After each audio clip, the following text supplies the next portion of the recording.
نحمدہ ونصلی علی رسولہ الکریم اما بعد بسم اللہ الرحمن الرحیم۔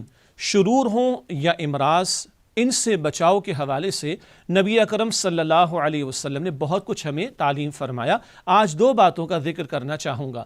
اللہ کے پیارے نبی صلی اللہ علیہ وسلم نے ہمیں آیت الکرسی کی تلاوت کی تلقین فرمائی۔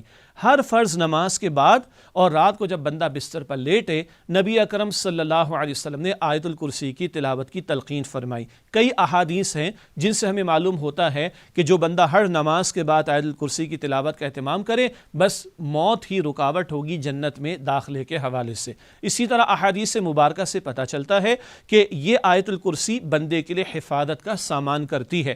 ایک طویل حدیث کا حاصل یہ ہے کہ انسانی شکل میں آیت الشیطان، اور ایک صحابی حضرت ابو ہریرہ رضی اللہ تعالیٰ عنہ کو تعلیم کر گیا۔ بعد میں حضور علیہ السلام نے فرمایا تھا تو وہ شیطان، لیکن بات بالکل صحیح ہے کہ آیت الکرسی کا اہتمام کرنے والا اس کو اللہ تعالیٰ حفاظت عطا فرماتا ہے۔ تو ہر فرض نماز کے بعد آیت الکرسی کی تلاوت، اور رات کو جب بستر پر بندہ سو رہا لیٹے اس وقت بھی آیت الکرسی کا اہتمام کرنا چاہیے۔ اسی طرح معوذتین سورۃ الفلق اور سورۃ الناس کو کہا جاتا ہے۔ قرآن حکیم کی آخری دو سورتیں معوذتین، دو پناہ دینے والی سورتیں۔